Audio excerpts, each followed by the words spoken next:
Hey y'all, of course on this episode of WoW we had a championship match, we had an amazing tag team match, and then of course an undefeated streak is contested as Kandi Krush goes up against Exodus, who is looking to prove herself to her exiled teammates. This is Steph and Kat Talk WoW. Yeah, yeah. Making her way to the mic. They start dimming the lights. You start feeling alright. From Birmingham, home of the Teddy Longs, and the room is stutters. More once you discover. For all of the lovers, Whitney Houston and Roman Reigns. For all of the lovers, and Mickey James and Marvin Gaye. For all of the lovers, and Sasha Banks, Janelle Monáe, Silk, Sonic, and Paige. Allow me to say, look, I just found a place, sweet escape. Every one of us, I was kinda late, cause I just made it off the struggle bus. Walking by the faith, cause I know it's right in front of us. Yo, I ain't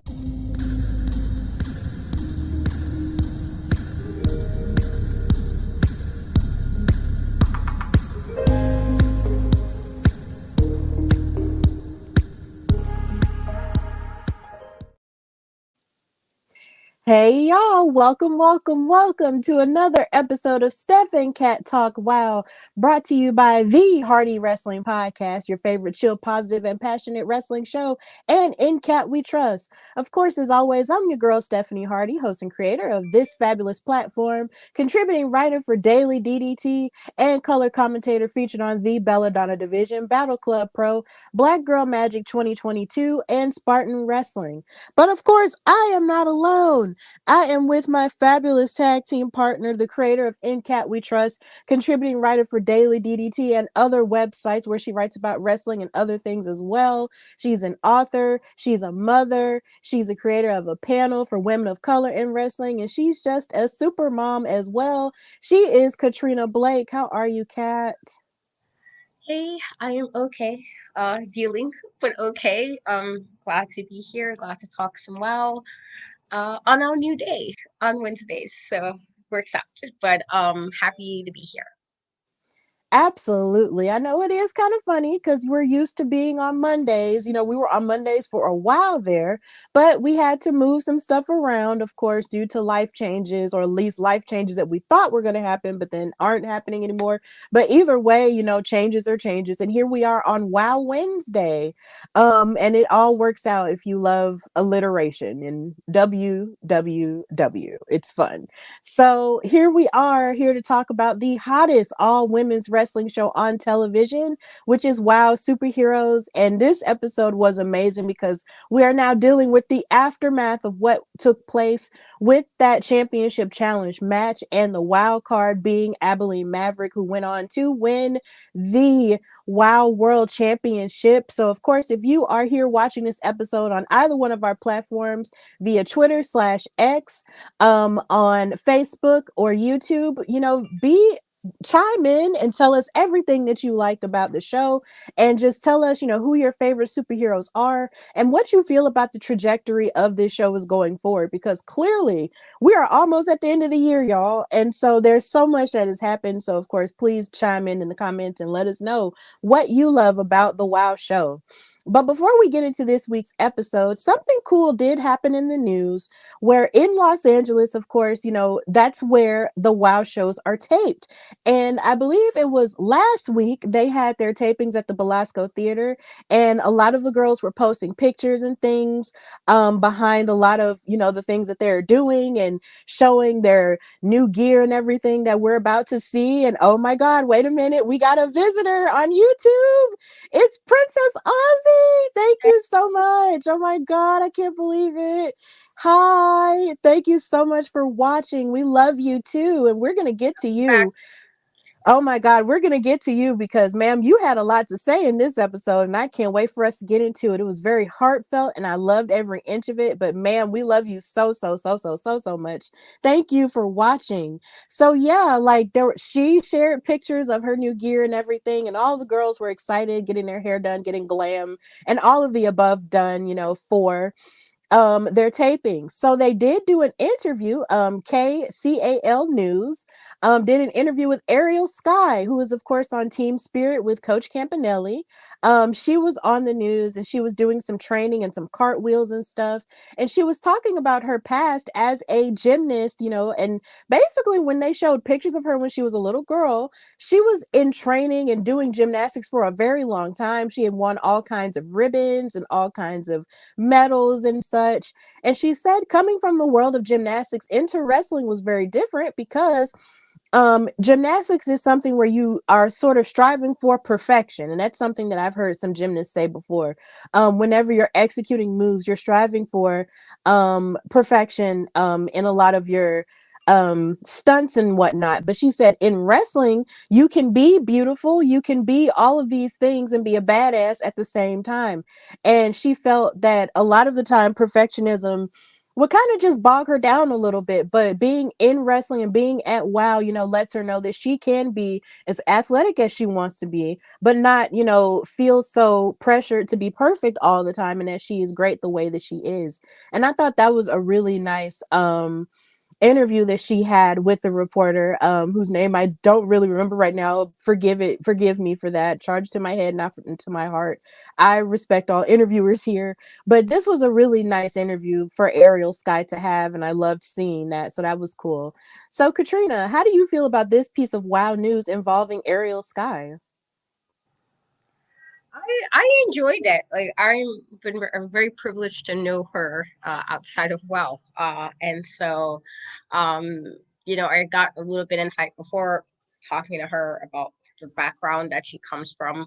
But she did say before that it is something you kind of try to be like your very best, as the word is, or is perfect. And so, just to kind of get some more insight, because she is one of the newer signees from when we first start watching this iteration of it. She's one of the newer signees, and so to kind of show that while you're still being prettied up, and still being absolutely fabulous or slaying, whatever word everybody want to use, that you can still do that and be a badass. I think that's always important. It's something I've said. What I enjoy about WoW is how a lot of the women in this show are very different, or it's different facets that they might fit into.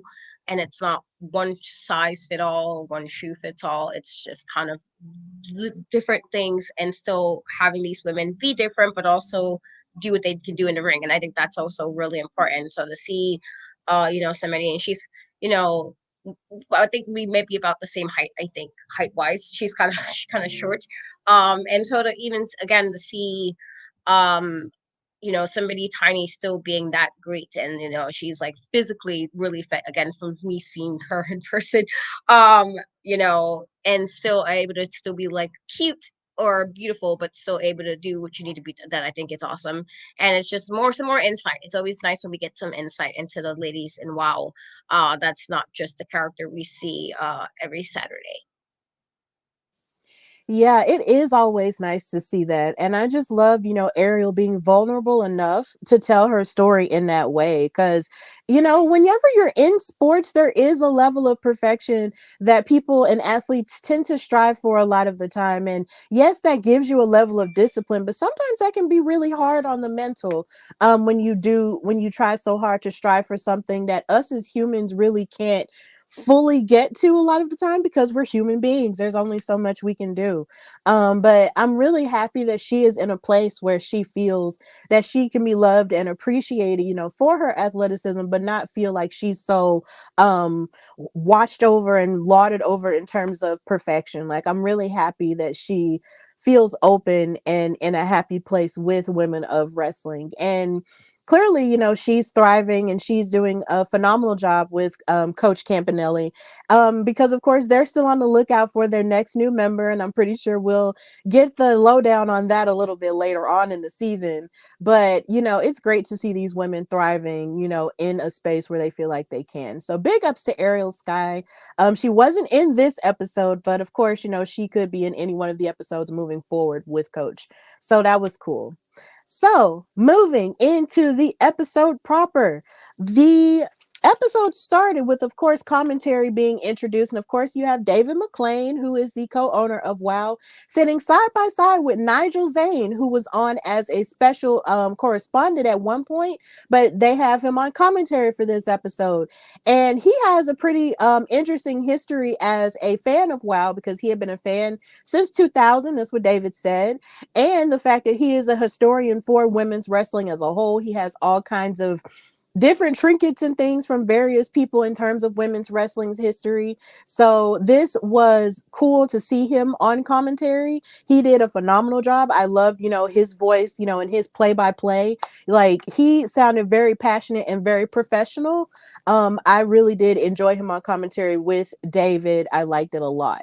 So they went into a recap of the end of the episode, of the end of last week's episode, where they were talking about Jessie Jones, of course, losing her match against Genesis, therefore, her relinquishing her spot in the match, which allowed for the wild card to come in, who was Abilene Maverick, who went on to become the new WoW World Champion. And they did announce, of course, what the main event was going to be. And this led into the first match, which was Exodus, who came out by herself, versus Kandi Krush. Now, this was interesting because Exodus, of course, came out without Exile. And usually when Ice Cold or Genesis comes out, there's always, the rest of them, with each other. But this time, even after the thing happened with Genesis getting the win over Jessie Jones, they didn't come out with Exodus. And then maybe, this feeds into how they were coming down on Exodus for showing sportsmanship to Keita Rush in that match a few weeks ago. But she came out by herself with her, handy dandy weapon stick, which I enjoy.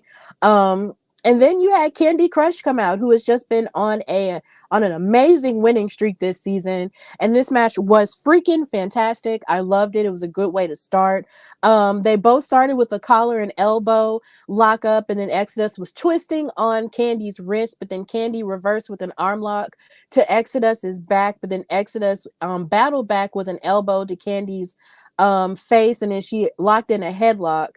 And her submission work was definitely on display here because on commentary they were addressing a lot of her MMA background in terms of Exodus, clashing with Candy's boxing background as well as her wrestling mix with it. And here, and even in the picture that you just saw, Exodus had a straight jacket submission, which is one of my favorite submissions. I really don't talk about what my favorite submissions are a whole lot, but this one really is one of my favorites. Like, I just love looking at it. It just looks really tough. But, Kandi Krush did fight back with multiple hip tosses, and she was hitting back with a lot of hard hits herself. And she was maneuvering out of a lot of those submissions that Exodus had in. But then something that I did love about Exodus was the fact that every time Kandi Krush tried to hit that lights out suplex on her, she had it scouted every time. And you would think that Exodus actually, went back and did her homework and looked at Kandi Krush's past victories. And she had it scouted almost every single time, except for the last time when Kandi was able to maneuver out of a move and then hit the lights out suplex and win the match. So Kandi beat Exodus fair and square, and she remains undefeated. So that is amazing. Kandi Krush is just on an amazing trajectory this season, and she is still undefeated, which is just so wonderful when you think about where she started and everything. So, Katrina, how did you feel about this match with Exodus and Kandi Krush? Ah, that's such a good way to open up. Wow, I thought this was a fantastic match. Uh Again, I like that, even if she was a bit mean in her approach with the rest of Exile and Ice Cold, Exodus really has been proving, what she's kind of been saying. And while she didn't necessarily win this match, just her physical prowess in this match kind of like, well, I kind of see why you're a little bit cocky. I kind of see why you kind of said what you needed to say, because look what you're doing. I love good work. Like, obviously I'm all for a high flyer move, hello Jeff Hardy, but also I do like if you can see people who get technical. And she's definitely somebody who really who really like put all of that into this matchup, and it's nice to see. I felt like last season we saw them, but we didn't really see too many of them like solo wrestling, and we're really starting to see that this season, and I think that's fantastic. But then again, this also speaks so again, just how great Kandi Krush has been. She literally went against somebody who might have been one of her tougher opponents. I'll say this season, just in regards to this, like what she has in her arsenal, and she was still able to pull out a victory on this. And it just speaks to one that Exodus was able to scout it, but maybe something along the way just didn't get where she was able to win it. But either way, even with the loss, I think she did a fantastic job. But again, Kandi Crush has really just been absolutely killing it this season. Absolutely killing it and still undefeated. I feel like I said, at some point it has come to a head of what's next for Kandi because she's been winning, winning, winning outside of, Adriana Gambino, who's the only other is completely undefeated. And so it's like, what do we got for her now? Because it's like she's kind of going through everybody, both old and new, this season. Yeah, it is absolutely insane just watching her trajectory and watching her improvements. Like, she is just a wonder to watch every single time.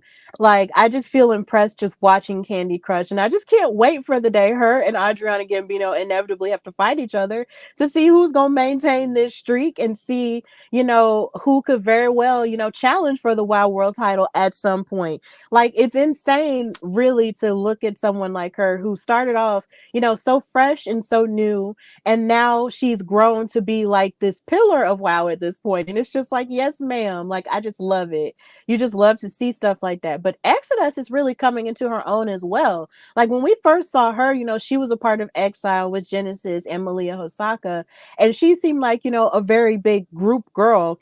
But she was also very ruthless, in her approach in wrestling. But her growth is more so coming more so in her personality and how focused that she is in the ring when Exile isn't out there. And I'm wondering if, now she's realizing more of who she actually is or who she wants to be outside of the realm of Exile. Because sometimes when you've been in a group for so long, and a lot of wrestlers know this, or a lot of people in general just know this, when you've been in a group for so long, you almost don't know what it's like to be out there on your own. So maybe she'll have her moment next year where, she'll strike out and be her own superstar.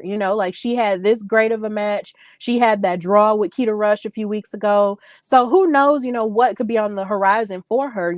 Even in this loss, she didn't really lose to me because she did a pretty good job. She really did a good job in this match. So yeah, Kandi Krush wound up winning. She's still undefeated and we love to see it. But big ups to Exodus as well. She did amazing too. So after this match, we go backstage, and we've been backstage a whole lot in this episode, so we're gonna keep going on this journey. Backstage, Americana knocked on her and Jessie Jones's door, and Americana was like, "Look, Jessie, I know you're upset with me," but Jessie was like, "Well, hell yeah, I'm mad, Americana. I finally got my chance at the Wild World title, and you stabbed me in the back and you took it from me. You embarrassed me, and I don't want to see you." And then she slammed the door in her face. And honestly, while she was at it, she could have just taken the sticker that had both of their names on it off of the door, period. Because clearly, their friendship is on the outs. So yeah, this was hard to look at, but then it gets harder as the episode went on. So that was really tough, but that's what happened there. Americana just trying to apologize, but Jessie just not wanting to hear it, and it was just really rough. So yeah, I'll ask you more about your feelings the further we go into the story towards the end. But this led to match number 2, which was Miami Sweet Heat with Lana Star versus Tiki Chamorro and Chantilly Chella. Now, the part that really gagged me about this whole situation with Miami Sweet Heat was Lana Star's outfit. Y'all, the fabulous Lana Star is a WoW OG. So she's been on WoW for a very long time. And just looking at the outfits that she would wear to the ring, even back in the day, like those were really cool. But the ones that she be wearing now, it makes me want to just never touch any bread or any french fries for the rest of my life, because she had on this pink like crop top and everything and had on these pants like They were cut on the side and everything. And she just looked absolutely amazing. I was just like, Lana, what is your secret? Like, come on, like, come through fashion. Like, I wish I could have found better pictures of it or something so you guys could see what I'm talking about. But if you go back on YouTube and watch the match with Miami Sweet Heat and Chantilly Chella and Tiki Chamorro, and you'll see the entrance, you'll understand what I'm talking about. The fabulous Lana Star is really upping the ante with the outfits that she's choosing to wear. And it's just like, oh my God, it's giving WoW OG Barbie. I love it. I just really love it. And I just want to give her all of the things for the outfit she was wearing. But after that, let's just go into the match. This was a pretty good tag team match, I will say. Lindsay and Tiki started the match, and of course, Lindsay is the blonde twin, and Lori is the brunette twin. And Tiki and Chantilly, were they hit a double drop toe hold onto Lindsay, and then they also hit a double clothesline to her. And Chantilly's quickness and agility really did, help in the first half of the match. But where they messed up at was where Chantilly basically got isolated from Tiki throughout the first half. And Lindsay and Lori were not playing fair because they are really good. They have great chemistry when it comes to utilizing each other as weapons in the ring, as well as their quickness with how they switch back and forth with hot tags and isolating Chantilly, like I said, beating up on her. And then, of course, Lana Star has to come in and insert herself because once they had actually pushed Chantilly into the ropes, they were choking her out by pulling her arms and everything. And I was just like, God dang, like, y'all just get on my nerves. And then when the referee caught wind of it, they were like, I'm not doing anything. I'm not doing anything. But y'all are the Fab Four. Y'all are always doing something. But whatever. After that point, finally, Chantilly kicked Lori off of her and was able to tag in Tiki. And Tiki came in with a headbutt. And I was just like, ouch. But either way, she hit a headbutt to both of the twins, and then she kept hitting hard hits to them. She jumped off of the ropes and actually punched one of the twins. It was just really cool. And then Chantilly hit a kick to one of the twins, and then Tiki hit her Tiger Fate kick to Lindsay. But then they wound up getting having some miscommunication because one of the twins actually lifted up Tiki and started turning her, and then which made her kick Chantilly out of the ring and knock her out. And then the Carlson sisters hit the Fab Jab onto Tiki in order to win the match. So Miami Sweet Heat won this match, but then they also cut a promo stating that they were tired of being in the shadows with the other WoW tag teams and that they're tired of having to wait in the back of the line for their next tag team title opportunity because, David, we're the best WoW tag team in all of, WoW history. And they basically said for David to just get out of their way because they're going to shine no matter how far back they are in the shadows. So it's like they're alluding to the idea that they want another opportunity at the WoW Tag Team Championships. So, Katrina, how did you feel about this match, and how did you feel about what the Carlson sisters had to say afterward? This was a fun little match. I do think that I did see she retweeted, I think, her post of her doing a headbutt, which I was like, girl, not me. Personally, I'm not doing any headbutts, but I think it was a fun match for what we got. If anything, while I do think Tiki and Chantilly worked well together, at the end of the day, the twins are sisters. They're twins, and they have, as you say, the twin magic. And so that was obvious in the way they was kind of moving around in this matchup. I will agree with you that Lana's outfit, but she usually does wear really cute outfits, was definitely a top tier level of an outfit. I was like, all right, sis, you know, right? I see you. I mean, and I love a crop top, but I mean, I would, I don't know if I could pull that off. And I love a crop top, so I don't know. But yeah, I thought they worked well, and I do think that this was, again, the fact that they were able to kind of isolate Chantilly into the corner, the fact that they kind of use themselves as they usually do, or use the ring to their advantage is always a good thing. I feel like that just speaks to how well they work together as a unit. But maybe I don't know how this is gonna play out with Tiki and Chantilly going forward, but like just I feel like they possibly could have won this if they didn't kind of the communication break down towards the end. I think that's what kind of messed it up for them.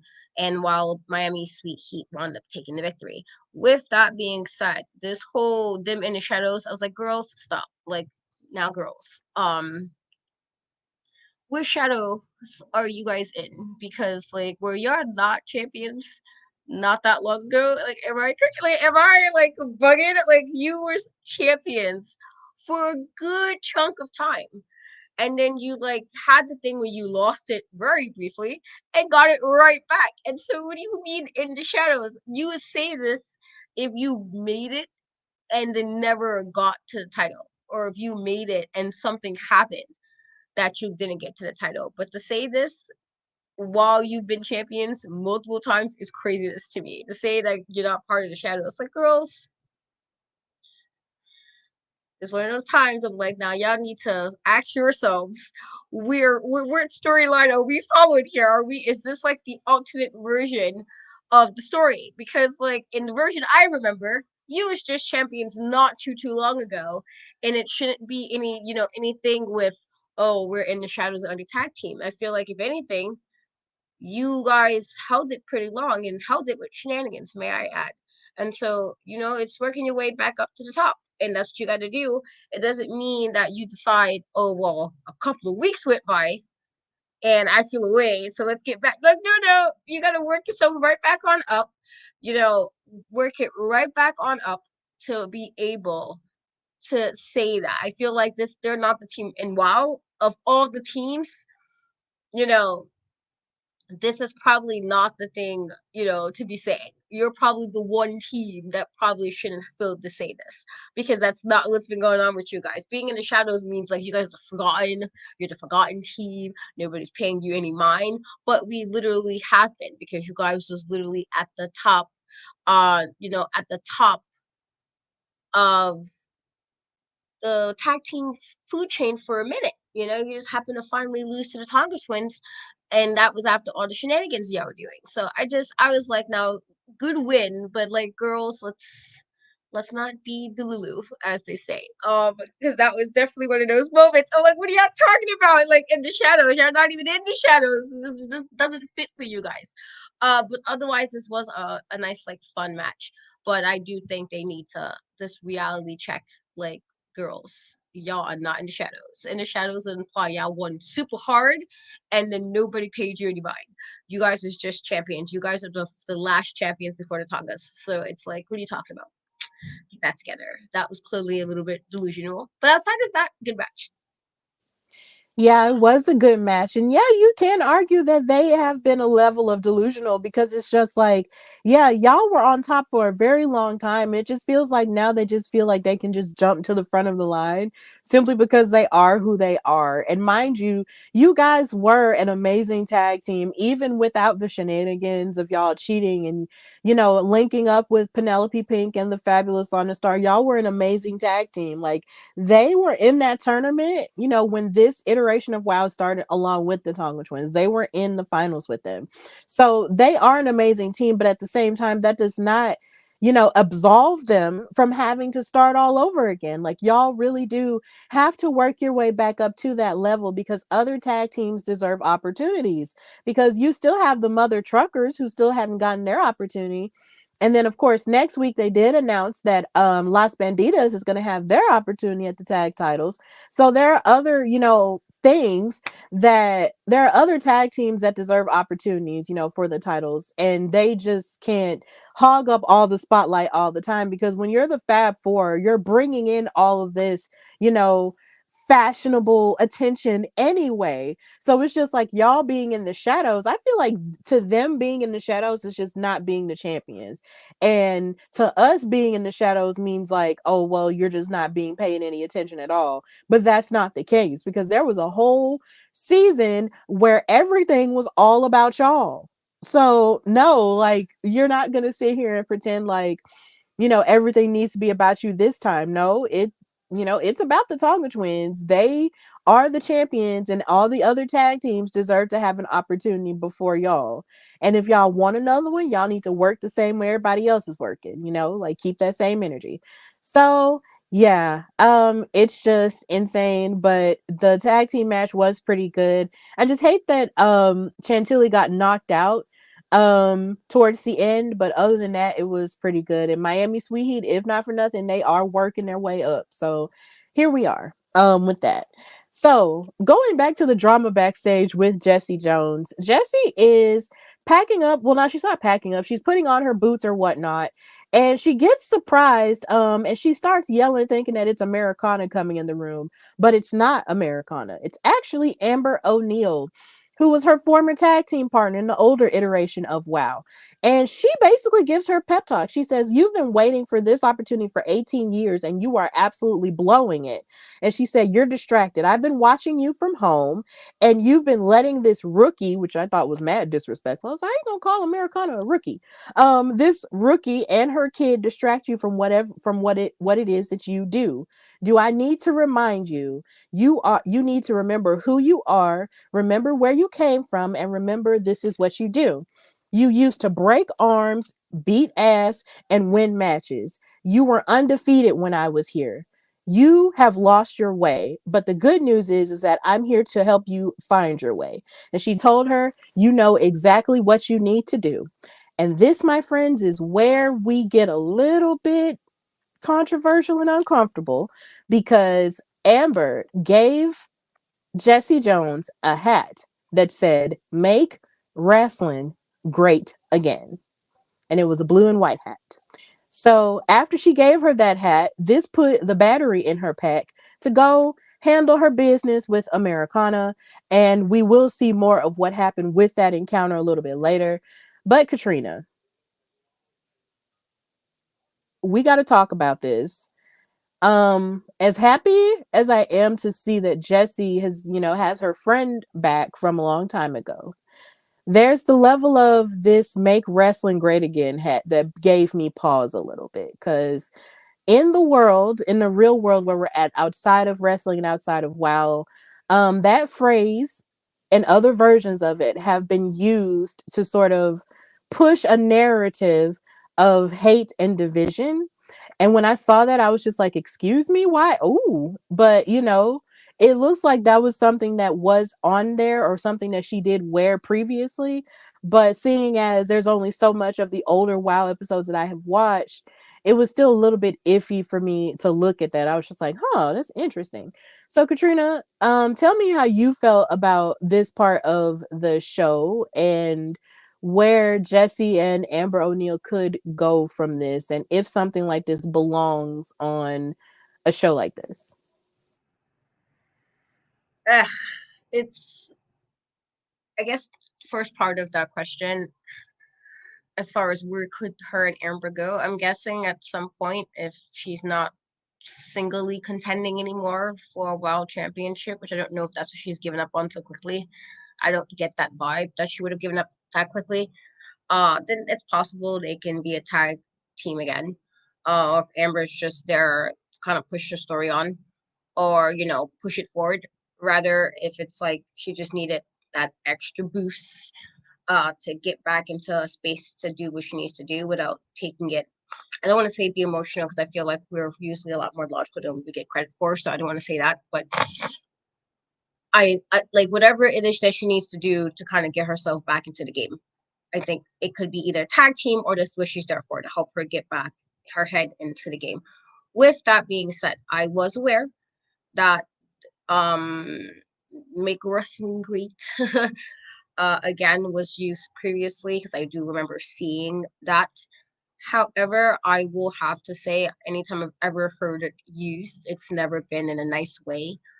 Um, it made me think of this writing organization I left because the slogan for some of the people is a national organization, but there was different chapters. I was the New York City chapter, and while our chapter was one of the most diverse because we lived in New York City, other chapters across the country were not. And so a lot of the times when it came to like contests and stuff, there were some of them women, saying let's make romance great again, and it was definitely used negatively. And it was so negative that the board, which I was part of before I left, we all left, all of us, because we felt like, what else do we need to do to say that we also belonged in the space?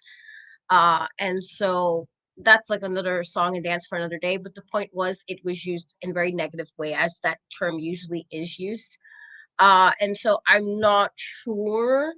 Like, while I get like you're implying that you're gonna make wrestling great because you are there, but it's also like there's a probably other ways to say that exact thing without using that slogan. And I get people have different political affiliations, and that's fine and well, but personally, as a black woman, uh, as a mom, as somebody who's chronically ill and all these other things that will fall on line of problematic to some people who believe that kind of stuff. Yeah, I'm not really fond of that statement, necessarily. And this is not even nothing negative towards Jessie in any way. It's just that statement does hold a lot of negativity to it. And I know wrestling fans is good to be like, oh, you're being a snowflake or being soft or woke, never using the terms correctly, may I add. Um, but it's not, I can't turn off who I am. I can't magically decide today I'm not gonna be a black woman. Like, okay guys, yay, not black, like, that doesn't work for me. And so I can't really necessarily say it as just me being offended, or more so just I know what the saying stood for. It was definitely a lot of hate attached to that statement. And so, do I think it should still be used in 2023 going on 2024? No. I do think that it's another way to say that you're the best. Like, if you're gonna say you're the best thing about WoW, you're the best thing about wrestling, there are so many ways as a writer. There are so many ways you can say that exact thing without putting the particular saying, make such and such great again.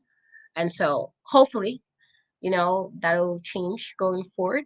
Just because I feel like it's just it's definitely a negative thing, and it's not about us being soft, as you know. And I'm saying this because I just feeling there's gonna be somebody might see a clip and be like, oh, you guys, it's wrestling, and that's fine and well. It is wrestling, but it's also not just wrestling. Okay, that's like some escapism, and then there's also, that's just what this is how life is, and this is how people unfortunately can be, and some people are not nice, and some people are quite hateful. And so hopefully going forward that'll change. I do think that just it shouldn't be used in 2023. I feel like there's other ways to say the exact thing about how great you are without using that term. Because anytime anybody's ever used it, it's always been in a negative way. I've never heard it used in a positive spin, no matter what anybody tells me. If you can, and so that's it. Like, I don't want to go into like a whole rant or a tirade or any of that, because this is probably the nicest way I can probably say it. Just because I just remember very, very, very much so, during that time period, when that was used quite a lot in America, at least, how many arguments I got with people of how negative that is. Just to imply that other people who don't fit a certain thing means they're not good, not great, like, and that just, yeah. And so hopefully that'll change going forward, because I just feel like there's so many things you can say to say that you're amazing. There are so many things you can say to say you're the best. If you guys say I'm the best thing in WoW, do that without using that statement? And there's ways to do it. Like, I can give you like 5 off top if anybody needs help figure out a statement to say that exact thing about how great you are. I can give you 5 off top, literally. That's what writers do. It's just I don't like it, but that's just the nicest way to say it. Without it coming off very preachy. But I didn't particularly like the way it felt. Uh, just I feel like it's we there's too much, you know, especially with a lot of the women that fall online with a lot of the stuff that was negatively against too. It's like there's so many of those type of women in the locker room who just, it just there's just so many ways to say that without it being that particular statement. But I digress. Yeah, like honestly, I just had to ask because, I feel like you and I, Katrina, have gotten thus far in our wrestling careers by being honest. And we can't sit and sort of pretend that we see things and grin and bear things when we know we don't like it. If it's one thing I know that I've learned in my 30 years of living, which isn't that long, but is long at the same time, is that when you're uncomfortable, you know, you have to speak on it or make yourself comfortable. And it's just, I feel like this was something that I was not expecting really, because of course with Jessie Jones making this turn and being more aggressive, that I understood. Her um seeing that hat just kind of brought back a lot of those feelings, because it brought back feelings for me that happens. It's sort of like a sense of fear that you feel when you go out in public and you see somebody wearing anything like that. When you see someone wearing things like that or saying things like that out in public, it sort of makes you afraid, you know, as a person of color, as a black person, that maybe this person could very well start mess with you because they have this certain ideology or because they're wearing this certain thing, this hat, this shirt, this whatever. And that has been the fear ever since it started going around years ago. And thankfully, it hasn't happened to me, but that's not to say that it has not happened to other people, because there have been stories, multiple stories across the country where there have been incidents involving people, you know, who had that sort of mindset and ideology. And we can't pretend that that's not dangerous. And yes, you can argue that in wrestling, you know, it has been used before, even with WWE, and how they had a segment and a gimmick with Darren Young, formerly known as Darren Young, and Bob Backlund, where Bob Backlund was going to make Darren Young great again. Even then, that was still weird, even during that time period.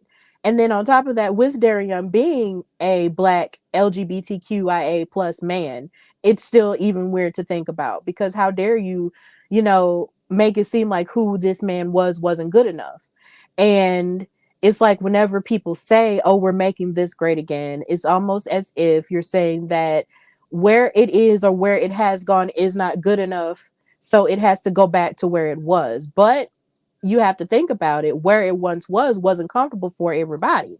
So I feel like that phrase is just very hurtful. It's very, you know, disgusting, because it's almost like it's self-centered in the sense that you're saying, oh, well, it was great for me and it was great for a group of other people, but you're also excluding the fact that it wasn't so great for everybody else. You're not thinking of everyone else when you're doing that or saying things like that. So I don't know. With the show being the way that it is, seeing as it's, you know, taped in advance, we don't know if we'll ever see it again. And if we do, you know, we might see it again. But hopefully, you know, us saying this and speaking on this, you know, won't be such a bad thing. And if it is, then, you know, folks just going to have to get over it and, you know, deal with it, because we just had to be honest about that, because this is a show that we love. We love women's wrestling and we want it to advance for the better. And if it's going to advance for the better, we have to be honest about the things that we love and the things that we don't necessarily love all the way too. So yeah, that's where we're at with that part. But we will go further with this storyline as the episode goes on. So after that segment, we did have match number 3, which is Fury versus Princess Aussie, who is in the comments, which is so wonderful that she's watching. This match was really, really good, and it really surprised me that Princess Aussie went on to fight after losing her Wild World title, you know, the way that she did. Because usually whenever a person loses their title on Wild, we don't see them for a minute, but no, we saw her like the very next week, and it was just like, okay, Princess, I see you. um and the crowd was sort of split down the middle with these two, because of course everybody loves the head banging.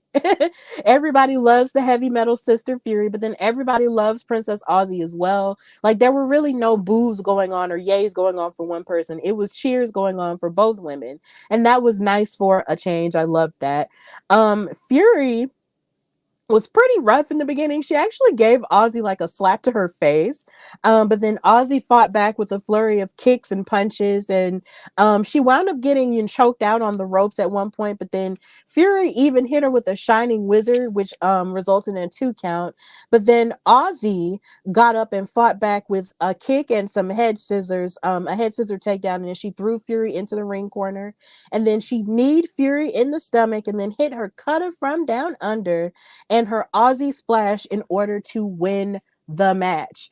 So Princess Aussie did a phenomenal job here bouncing back from her loss. And of course she did cut a promo afterward that which, resonated with me and where I'm at in my life.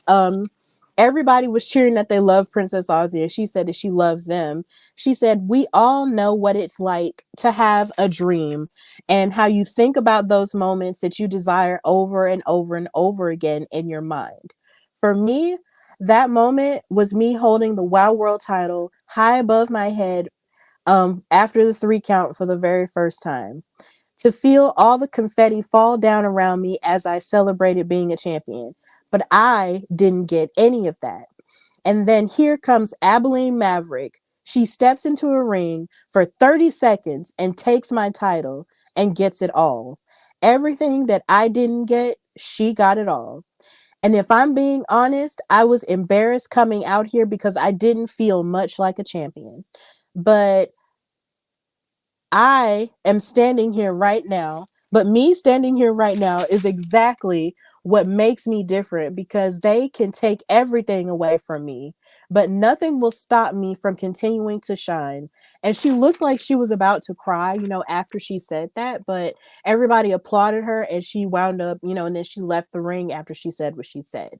And what's so funny when she said that they can take everything away from me, but you can't stop my shine. It reminded me of that song from the Hunger Games, the Ballad of Songbirds and Snakes, where Lucy Graybeard was saying, nothing you can take from me was ever worth keeping.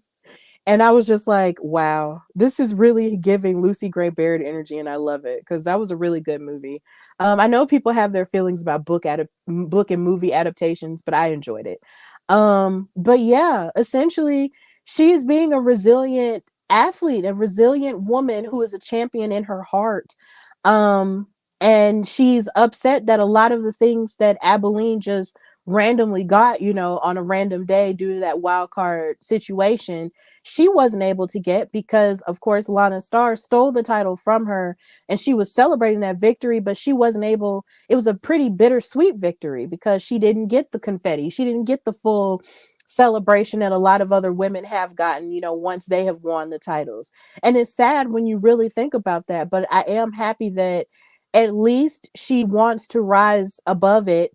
And, at least she knows that from within that she still has her shine and she still has her worth. And I love that. And all I want is for her to get another opportunity. But before I get into that, Katrina, how did you feel about this match with Fury and Princess Aussie and what Princess had to say afterward?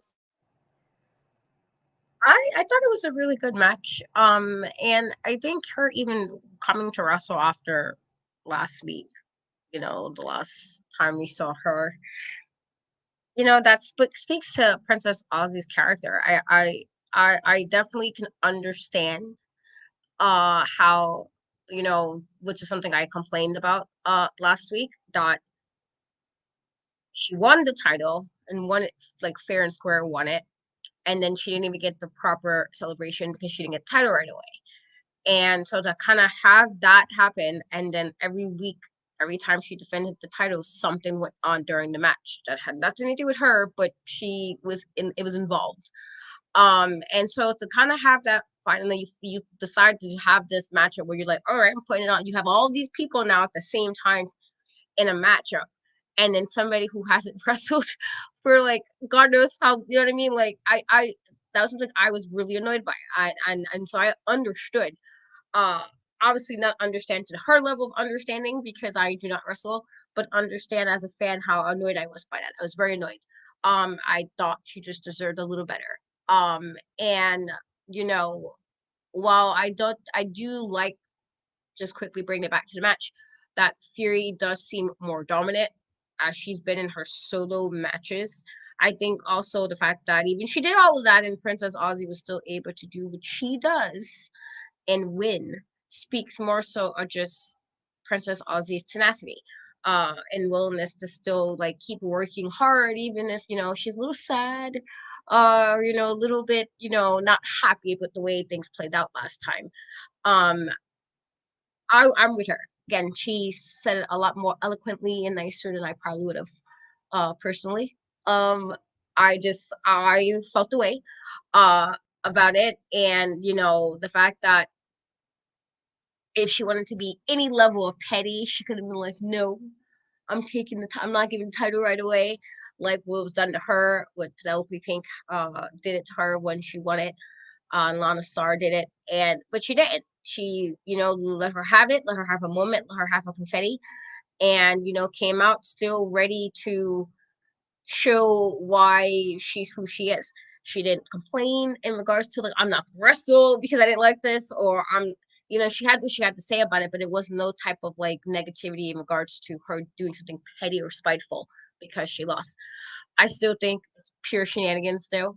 Uh of how she lost it. I'm like still like if I me and just gonna have to talk because like dude why this is me being extra. I didn't appreciate it. I thought Princess Aussie deserved it better than not. But yes, while I did see the comment about Penelope, well, I didn't hate Penelope. I think that's more your beef than mine. um I would probably say I can now might have feel that way for Abilene. Cause I'm like, you get real spicy for doing nothing. Okay, like calm down. You didn't do much. You're talking this crazy, personally. But that just speaks to who she is. There's a reason why she was a champion when she had it. And clearly she was a champion with a good position, a good heart, and hopefully it just means she'll get it back soon. I, unfortunately, the title reign didn't go the way I was hoping it was going to go this week. But hopefully she will have a chance to get it back and win it. And hopefully, with the second reign, it'll be no nonsense from anybody else because she definitely had a lot of people just doing nonsense when she was wrestling. Everybody, I'm like, all right, can you do this behind the scenes? Can we do this after, the parking lot or something? I don't know, not during my time. But that just speaks more so to her, who she is as a person. And so I'm sad for her. But also I do think with just who she is, she'll get herself back there and be fabulous all over again as champion. Yeah, the thing that I love about Princess Aussie is the fact that she is a class act. Do you understand me? Like, she is a class act no matter what. And it's just her being out there while she's dealing with probably the biggest pain or professional disappointment. Her being out there and still fighting and still knowing and having the heart of a champion just speaks volumes as to who she was. And they did, talk about and give her credit for the grace that she was giving and all of the above. And it was just so beautiful to see and beautiful, to experience and listen to, and seeing how she was given so many people chances and opportunities, for the title because she wanted to be a fighting champion and not, a self-centered champion who's just like, oh, well, you're going to fight on my time and I'm not going to da da da da da. Like, no, like she was giving everybody, their things and their chances. And I really feel like that should have lasted a whole lot longer, because her as a positive champion just needed to be in the air and in the atmosphere a whole lot more than sort of the negative form of being a champion. And she was just so great. And she may be sad right now because I could see it in her eyes and I could see how sad she was. And I was just like, I wish I could hug her because, oh my God, like, ma'am, no. Like, please do not feel like you are any less of a champion because, ma'am, you are one because you worked through so many things in order to reach that point. And I predict that even though David McLane was saying she will get her opportunity again, I am predicting that the day will come where she'll get her opportunity and she will win and she will get everything she's supposed to get. She'll get the confetti, she'll get the celebration, she'll get the air horn and everybody cheering for her and all of the above. Like, I am hoping and manifesting that for her next year. Like, I hope she gets another opportunity to become the champion and be more of a fighting champion for an entire year and more than just 2 months and, just be on forever and just fight forever until, of course, the time comes where somebody might defeat her. You never know. But, I just feel like she just has more of a champion's heart at this point for me. And I just feel like in our heart of hearts, she's the people's champion. She's the WoW people's champion. And if there was a title for that, she'd have it because she did amazing and I loved what she had to say. So yeah, it was great. So in the comments, we have Shalance Royale there sending her hearts, and of course Simone slash Princess Aussie in the comments sharing her hearts. Hey, and with all the singing emojis, I love that. Thank you so much for watching, guys. Thank you, thank you, thank you. So yeah, it was a really great speech, and Princess Aussie won this match in a very decisive fashion. So it was great to see her have that level of triumph, even though she's fighting through disappointment, which we all tend to do in life. But you just got to keep on trucking, because if you don't keep trucking, you won't be able to see what the light is at the end of the tunnel. So yeah. Next week, they did announce that we are getting the debut of another tag team known as the Mighty Mites, Sugar and Spice, which reminds me of the Powerpuff Girls every time I hear it. Um, but yeah, like Sugar and Spice will be making their debut next week. And on top of that, Las Banditas, Sylvia Sanchez, and Vivian Rivera will be getting an opportunity at the Wild Tag Team titles against Chaos and Kona, the Tonga Twins. So that's going to be really cool. It looks like next week is going to be a tag team frenzy, but we're going to be talking about it and loving on it as much as we do. And then they made another special announcement. Nigel Zane came into the ring and announced that there will be the first ever WoW Trios tournament. um yeah, it's going to be a trios tournament, and whoever wins the tournament will be the first ever WoW Trios champion. And they revealed the trophy, and eventually, of course, David said that they will be collectively thinking about, who's going to be in the tournament. People, of course, are going to, bring their teams together to participate in said tournament, and it's going to be cool. So yeah, WoW is branching out into, their championships, and they're doing a trios championship tournament. And I thought this was very different, very energetic, very AEW-ish a little bit, but I mean, there have been other places with trios titles before as well. So that was a really cool announcement. I'm glad that the other women will be able to get opportunities like that. And considering there are more women joining the WoW roster every other week and every other month, we just might be able to have something cooking here. So, Katrina, how did you feel about this big announcement about the WoW Trios Championship? I think it's cool. I always find that, hey, I always find it oh keep it in because then I'm like teary eyed too. I cry so easily. Um I think it's fantastic we have a trios. I'm always like, I know a couple of teams in wrestling that had trios titles that are super awesome. And so we do have, and it makes me sad because I'm thinking about the fact that you have like Coach Cabanelli and Ariel and Randy, and they would have been perfect for that. But then also thinking now about the, even with the Fab Four, you have the twins and you can have like Vicky.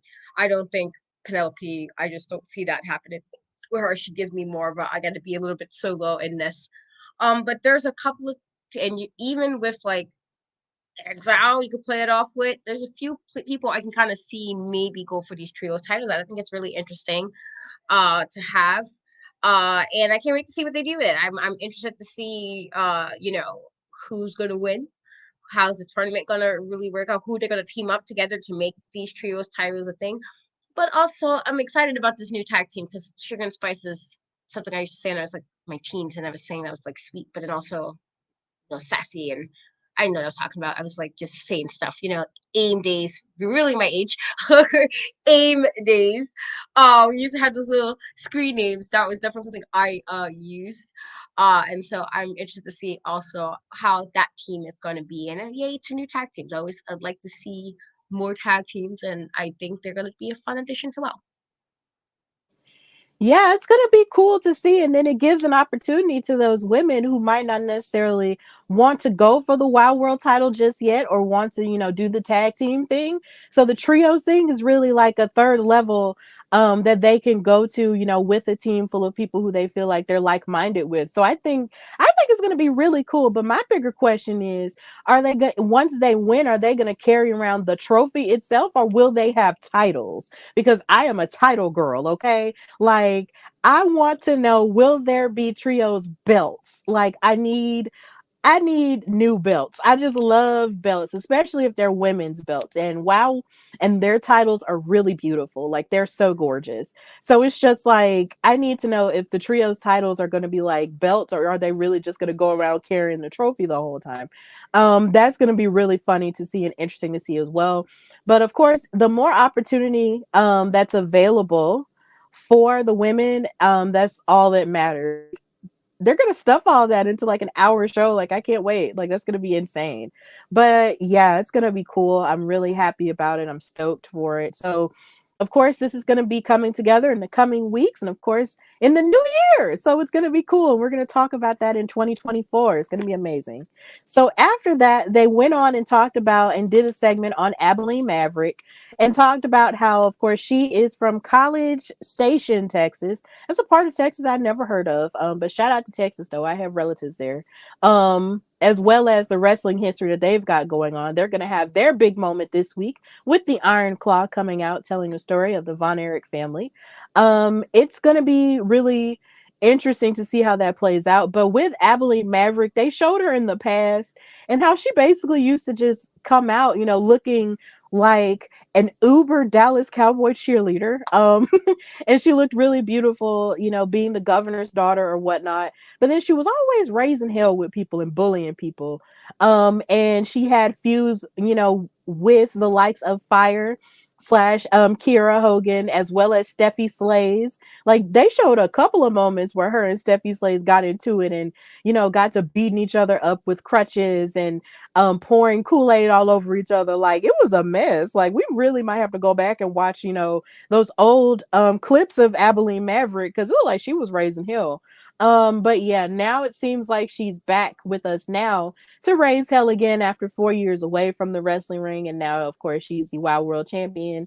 So we just have to see what's going to happen with her next. But before we get to our main event, backstage, we finally saw Jessie Jones fully confront Americana by jumping her. Her and Amber O'Neil locked her up in the locker room and proceeded to beat the crap out of her and slam her head against the locker and all of the above. And Amber O'Neil shut the door and locked the camera out. So we weren't able to see the rest of it. But yeah, they jumped her. You hate to see it, but the friendship is over. The love is gone. The thrill is gone. All of the heartbreak R&B songs, it's over. So, Katrina, how do you feel about Jessie Jones and Amber O'Neil jumping Americana? I wasn't surprised. I don't think she should have jumped her. I do understand the anger because I did say I wasn't particularly happy with the way Americana handled that. I felt there's ways to do certain things and that was not it. And also some questionable things she did in previous weeks, like the situation with her kid and everything else. And again, I'm a mom, and so I get it. I say this every time. I understand, and I'm quick mama bear if somebody do anything to my kids. So I totally understand. But my kids are not where I work. Why? Because you gotta do what you gotta do. And so unless it's bring your kids to work day, my kids will not be there. It's those vibes. And so while I do think there's a lot about that was handled wrong, I do not think she should have went and jumped her. I feel like that was completely unnecessary. Uh, like you didn't have to accept the apology. I'm a firm believer. A sorry doesn't mean an apology can be accepted, and that's fine. You're entitled to not accept an apology. But I don't think she should have jumped her. I don't think she should have beat her up, and then had somebody who wasn't even involved beat her up too. I was just like, this very reminiscent to how it was with her when we first started watching this iteration of it in season one. That she was kind of doing kind of shady type things. And so I'm guessing she's kind of back to that. And I guess this friendship it's a weird thing that this be the thing that set you back to your path, because it's like, was that mean you were being fake? Like, you know what I mean? Like, I don't know. I feel like if this is all it took for you to go right back to that, how much of a friend could you really have been? I feel like the friendship could have ended, or you could took a step back and done a few things without necessarily jumping her. But I can't say wasn't surprised. I wasn't at all surprised that she did that, but I don't think it should have happened. I don't think she'd do all that. I felt like, okay, that's a bit excessive. You could have just said what you need to say without jumping. And so, now it seems that, this is gonna get a lot more yuckier before it gets better, especially for Americana, especially if she's, having a person jump her. And can't say who do Americana have on her side, because we haven't really seen her with too many people outside of Jessie in the last few months or so. So I don't even know who would be on her side to even help in the situation. So it's unfortunate, but I definitely think it was a bit unnecessary. I was like, all right, you're doing a lot. This has been excessive. Got really aggressive all of a sudden. But I guess we'll see what happens in like a week or 2 weeks, depending on the next time we see any more into this story. Yeah, it's really sad when you think about, how they did sort of come together and, over their, I guess, love for family and love for country to a degree. But, they were just on two totally different on two totally different wavelengths. Like, Jessie Jones wants to win, by any means necessary. And Americana is a very straight laced woman who wants to do things the right way. And those differences inevitably clash at certain points. And it just seems like now, the way that it clashed was in such a negative way that, now it's getting violent. And now Jessie has aligned herself with her former partner who aligns more with what she, subscribes to in terms of getting stuff done. And now they're, jumping Americana. Now, jumping her was absolutely unnecessary because it's like Americana didn't jump you, when you had your issues with her. Like, she was just trying to talk it out with you in a mature way, but you wanted to get Buck and beat her up. So now, I'm sure Americana might try to fight Jessie Jones on her own, but that's not going to be the wisest thing now that Jessie has Amber now. So for all we know, Americana might really have to get a friend somehow. And hopefully, we'll see what happens with that feud in the coming weeks into the new year and stuff like that. But it was just really unfortunate to see it go down that way, especially, them jumping her with 2-on-1. That's essentially a handicap match. Like, that's terrible. Like, to attack a person, and they're defenseless in that way, it's just really tough. So who knows? But I just hope that somehow Americana will bounce back and, you know, get a partner and fight Jessie and Amber. So yeah, it's pretty insane how that happened. So this leads us into our main event, which was, of course, Abilene Maverick versus the Beast for the WoW World Championship. Now, this was where I was thinking about Katrina the entire time because Katrina kept saying, I hope her reign is really short because I just don't like the way she won the title. And when they announced that she was going to be fighting the Beast, I was just like, oh, well, maybe this reign really might be short. um, and it was almost, her wish almost came true. Almost. It was this close to a short Abilene Maverick reign. But it didn't happen that way. So Abilene Maverick came in with a lot of that energy, pushing the Beast backwards. But the Beast actually wound up pushing her and shoving her towards the other side of the ring because, of course, she's just so tough. And she's just stronger than Abilene. I mean, come on now. You have the Beast and then you have Abilene. Like, what are you gonna do? And then the Beast even speared her like early in the match. So honestly, that match could have ended right there after that spear. But then Abilene was smart enough to roll under the rope and get away from her. And she was calling a timeout. And I'm just like, girl, this is not the Heritage Cup. Ain't no timeouts in wrestling. We ain't doing that. But she got back into the ring and started banging on the Beast's leg and twisting on it and stomping on it. And of course, that's that leg that was injured in that attack done by Vicky Lynn McCoy in that alley. And she was smart to start working on that leg in that way. And then she covered her for a 2 count. It was a very arrogant 2 count, a very scrambly 2 count, but whatever.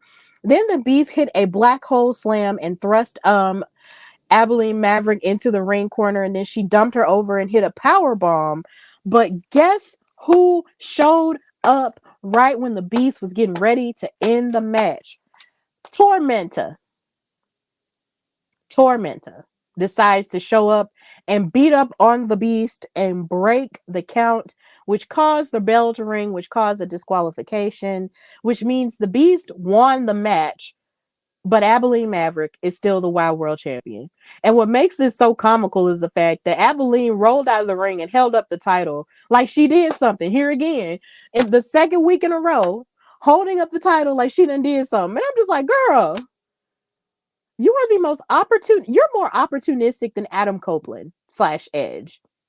You are more opportunistic than even him with the Money in the Bank briefcase and the title. Because every time somebody else comes in, you always ride on the credit of that thing and act like you done something. Ma'am, you didn't do nothing. You're just lucky that Tormenta came in there and started beating up on the Beast, which was weird and dumb. But yeah, I just felt like that was weird for me because I was just like, Tormenta, why are you attacking the Beast when Abilene is the one who stole the opportunity for you to be champion underneath you? I understand that y'all had that double clothesline in that championship challenge match, but here again, why are you coming after her when you need to be coming after Abilene?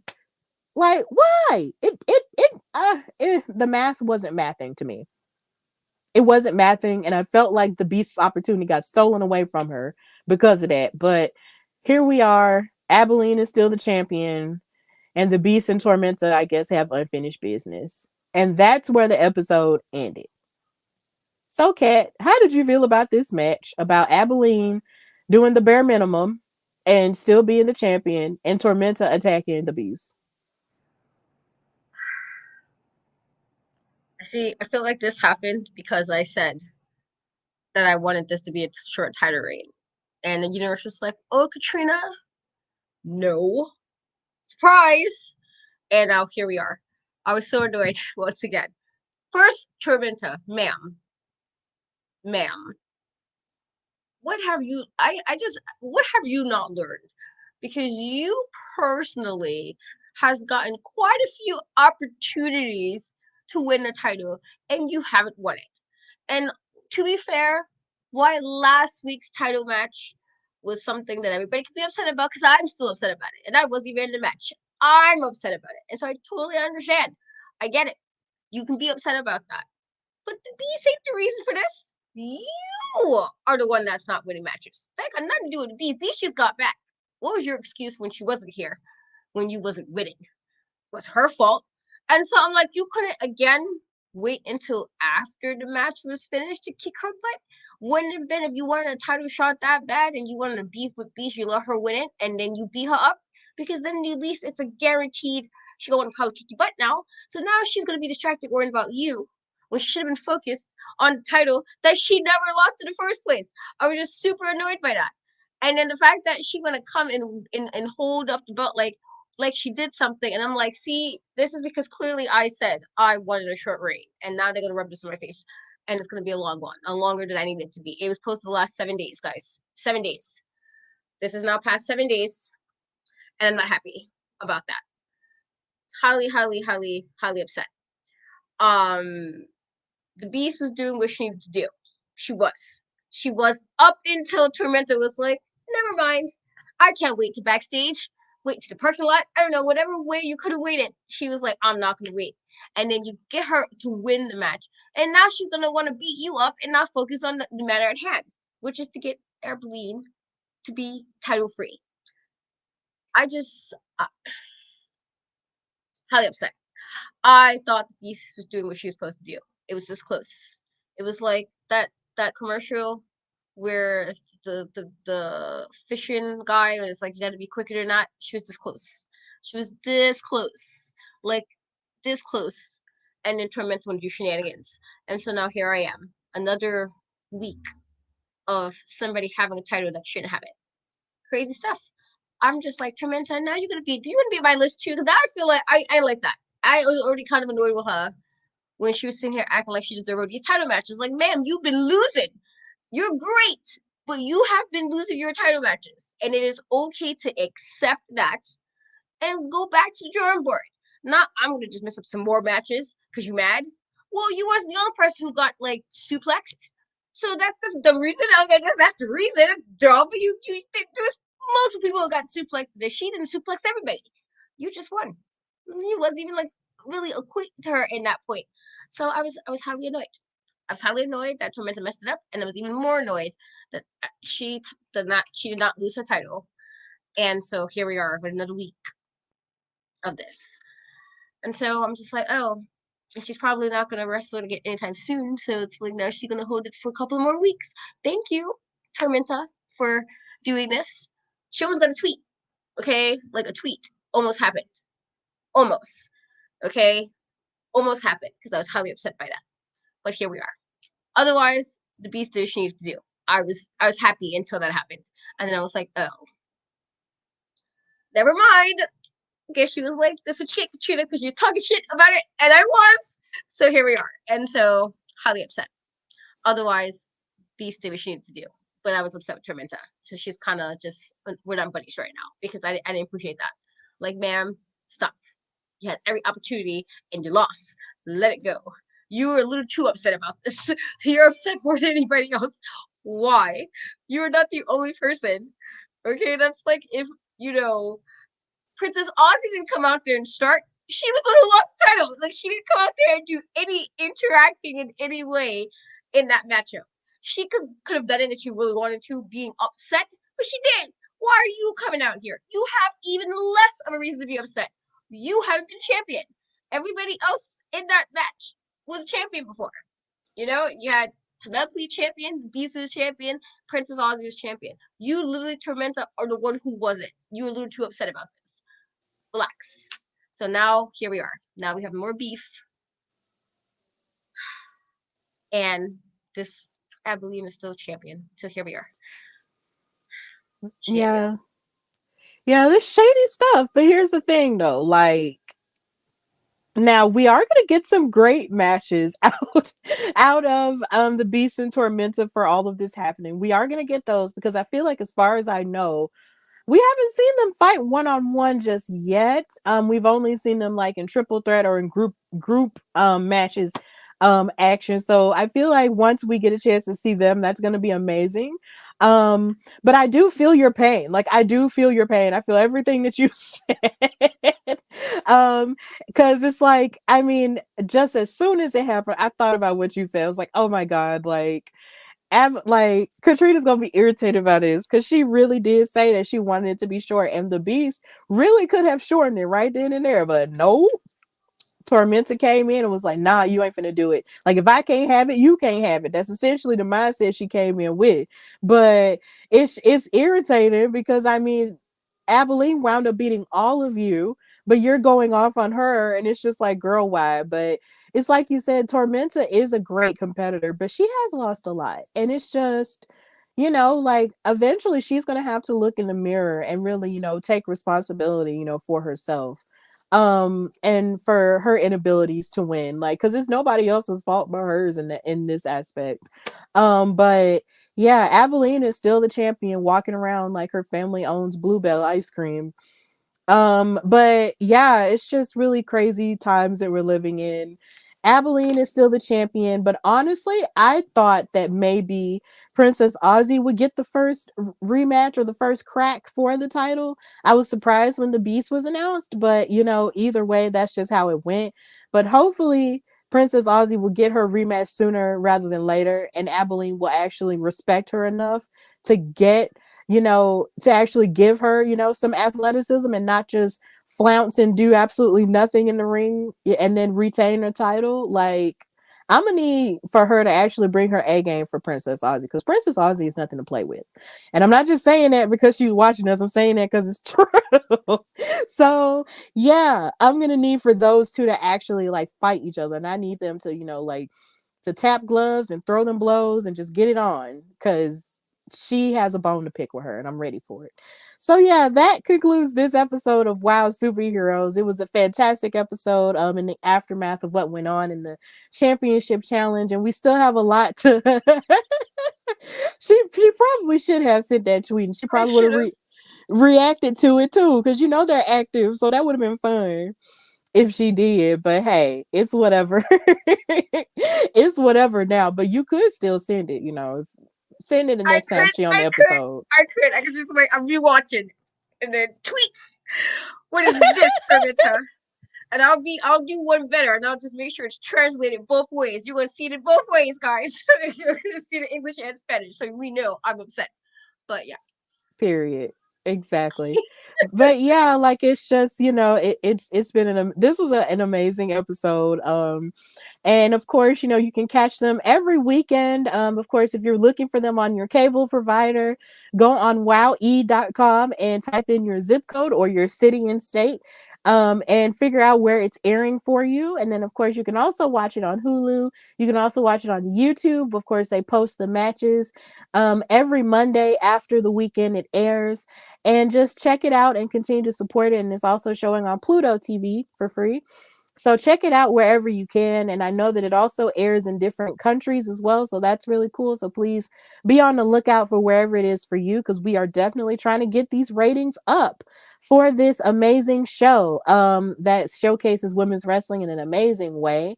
And yeah, we will be coming to you on Wednesdays from here on out, because it's really cool. And a lot of people came in to watch us on tonight. So thank you guys so much for watching us wherever you were, YouTube, X/Twitter, Facebook, and everywhere else. Thank you guys so much for watching with us and for going on this journey with us, because this has been amazing to talk about. We love this show and we love women's wrestling. So as long as this show goes on, we're gonna be here. So yeah, well, before I wrap it up, Katrina, of course, thank you so much for joining me as usual, and just tell everybody where they can find and follow you and what you've got going on. find me on social media in Captress, Threads, TikTok, Instagram, and Twitter. The E's three. I'm trying. I'm gonna try really hard, guys, to get some stuff up before January. It's just been very hectic, and I'm also battling a sinus and ear infection, double whammy, which is why my voice sounds a little off today. Um, but yeah, and so also last week for my kitties, and so I mean they'll be home. Also my oldest technically last bit of high school, so it's a lot happening. And so uh that is why it's been a bit harder to get stuff out, but I'm hoping to have some stuff out. But as Christmas is in what 5 days or so, I feel like I'm getting this really wrong, but probably 5 days, right? I hope you guys do have an awesome, awesome holiday, a great Christmas. And we will catch you guys, for us, well, when she gets to that part, but we will see you guys next time for a while. Absolutely. And of course, her and this. Oh, yeah. Um I don't know how she was on with that infection, but she pushed through, you know what I'm saying? And it's really great, when you push through hard times. That's something that we've learned in this episode of WoW. But of course, know that you can follow me, your girl Stephanie Hardy, on Instagram and X/Twitter and on Threads at Queen Steph Hardy. And listen to the Hardy Wrestling Podcast everywhere you get your podcasts. And subscribe to the YouTube channel where all of my episodes are up. My most recent episode called Paint the Town Purple is up for your listening pleasure or your watching pleasure. So go ahead and watch that.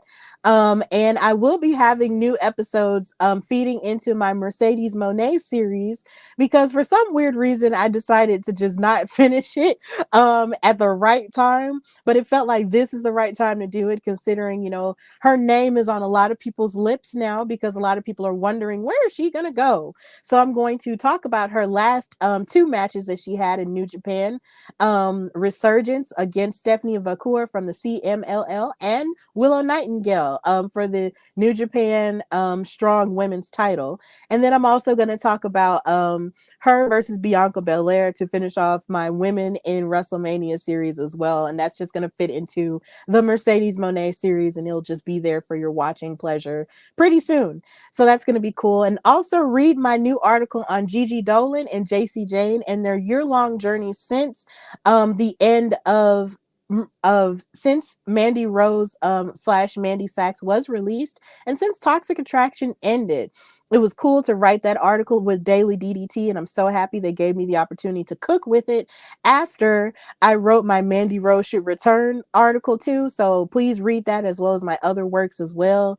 And yeah, just be on the lookout for any other announcements that I might have for this show and for this network and all of the above, because yeah, life be life in, but wrestling is always gonna wrestle. So as long as wrestling is wrestling, I'm gonna be here. And thank you so much to Simone Williams slash Princess Aussie for watching with us and commenting with us as well. We really appreciate it.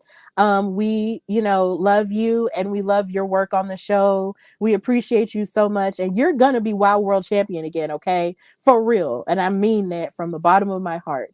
And of course, happy holidays to everybody. For those who celebrate Christmas and all the other holidays, it's going to be great. And hopefully, we'll be back on next Wednesday, which will be the second day of Kwanzaa. So, yeah, that's going to be really cool. So, we'll be back then to talk about this episode that's full of tag team love this time. So, of course, this has been Steph and Cat Talk Wow, brought to you by the Hardy Wrestling Podcast and In Cat We Trust. Until next time, have an amazing holiday weekend and also be safe because life is crazy. But yeah, have a safe holiday full of Christmas lights and food and awesome presents and amazing wrestling. Bye, y'all.